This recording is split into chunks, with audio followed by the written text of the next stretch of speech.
ಹಿಂದಕ್ಕೆ ಹೋಗ್ಬೇಡಪ್ಪ, ಹೋಗ್ಬೇಡ್ರು.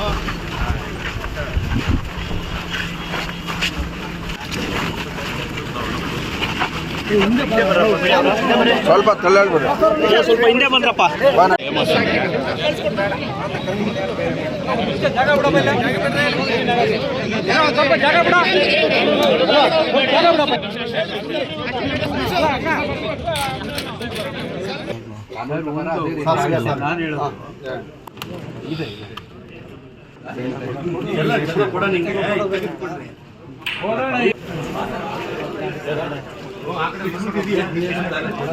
ಸರ್ಕಾರದಲ್ಲಿ ಆಗ್ತಾ ಇರ್ತಕ್ಕಂಥ ತಪ್ಪುಗಳ ಬಗ್ಗೆ ಎತ್ತಿರಿದು ಮಾತನಾಡ್ತಕ್ಕಂಥ ಕೆಲವೊಂದಷ್ಟು ವ್ಯಕ್ತಿಗಳನ್ನ ಟಾರ್ಗೆಟ್ ಮಾಡಿ ಇವತ್ತು ಅವ್ರನ್ನ FIR ಹಾಕಿ ಇವತ್ತು ಸುಮೋಟೋ ಕೇಸ್ ಹಾಕ್ತಕ್ಕಂಥ ದೊಡ್ಡ ಅಪರಾಧ ಇವತ್ತು ಯಾರು ಏನು ಇಲ್ಲಿ ಮಾಡಿಲ್ಲ. ತಮ್ಗಳಿಗೂ ಗೊತ್ತಿದೆಯಣ್ಣ ಮಾಧ್ಯಮದವರಿಗೆ.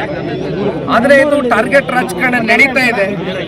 ಇದಕ್ಕೆ ಪುಷ್ಟಿ ಕೊಡ್ತಕ್ಕಂಥದ್ದಕ್ಕೆ ಪೊಲೀಸ್ ಅಧಿಕಾರಿಗಳು ಕೂಡ ನಾನು ಆಗ್ತಾನೆ ಹೇಳಿದ್ದೀನಿ, ದೇಶದ ಕಾನೂನು ಸಂವಿಧಾನಕ್ಕೆ ಬದ್ಧರಾಗಿ ಇವತ್ತು ಪೊಲೀಸ್ನ ಅಧಿಕಾರಿಗಳು ವರ್ತನೆ ಮಾಡಬೇಕಾಗಿದೆ. ಆದರೆ ವಿಪರ್ಯಾಸ ಸರ್ಕಾರದ ಕೆಲವೊಂದಷ್ಟು ಜನಪ್ರತಿನಿಧಿಗಳ ಒತ್ತಡಕ್ಕೆ ಮಣಿದು ಇವತ್ತು ಇಂಥ FIRಗಳು ನಡೀತಾ ಇದೆ. ಅಂದರೆ ಒಂದು, ಇವ್ರು ಯಾರಿಗೂ ಕೂಡ ಇಲ್ಲಿ ಜೈಲಿನ ವಾತಾವರಣ ನೋಡ್ತಕ್ಕಂಥದ್ದಕ್ಕೆ ಯಾರು ಅಂಥ ಸಂಸ್ಕೃತಿಯಿಂದ ಬಂದಿರತಕ್ಕಂಥವ್ರಲ್ಲ, ಅಂಥ ಹಿನ್ನೆಲೆ ಬ್ಯಾಕ್ಗ್ರೌಂಡಿಂದ ಬಂದಿರತಕ್ಕಂಥವ್ರು ಯಾರೂ ಇಲ್ಲ.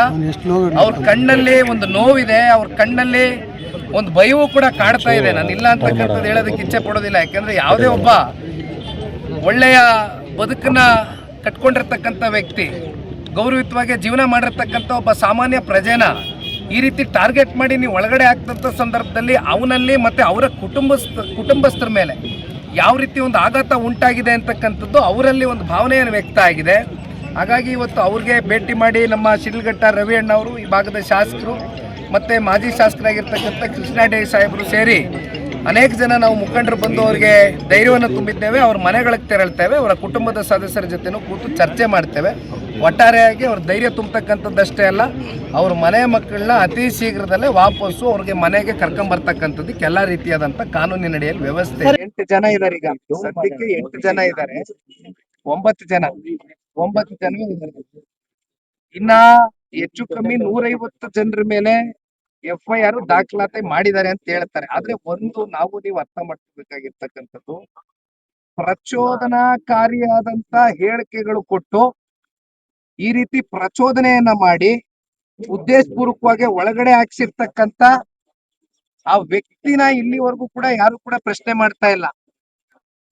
FIR ಯಾರ ಮೇಲೆ ದಾಖಲೆ ಆಗ್ಬೇಕು ಅಂತಕ್ಕಂಥದ್ದು ಬಹುಶಃ ನಿಮಗೂ ಗೊತ್ತಿದೆ, ನಮಗೂ ಗೊತ್ತಿದೆ. ಪ್ರಚೋದನೆ ಮಾಡಿದಂಥವ್ರು ಅವರು ಕೆಂಪೇಗೌಡರ ಜಯಂತಿ.